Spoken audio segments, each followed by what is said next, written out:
आखिर में हम गैदर पर गौर करते हैं। गैदर का सबसे बड़ा असासा क्या है? यह हशी ताकत नहीं है, नहीं, ये जहानत है। इसका चालाक जहन। गैदर नाकाबिल यकीन हिद्दत कम वाफक पजीर मखलूक हैं। वो जल्दी सीखते हैं, वो मसाइल हल करते हैं, वो कई जगहों पर खाना तलाश कर सकते हैं। जंगलात, घास के मैदान, यहाँ तक कि कस्बों के करीब भी कुछ गैदर समाजी जानवर हैं। वो छूटे रियोड़ में रहते और शिकार करते हैं।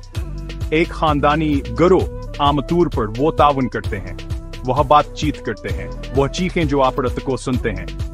ये गिदड़ों की बातचीत है, एक दूसरे को बुला रहे हैं, खतरे के चेतावनी या खबरें शेयर करना।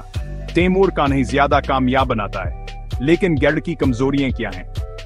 ठीक है, यह बहुत बड़ा नहीं है और खास तौर पर मजबूत नहीं है। यह किसी बड़े जानवर पर काबू नहीं पा सकता। यह नबीजर से आमने सामने नहीं लड़ेगा या ढेकों छोड़ने की कोशिश नहीं करेगा।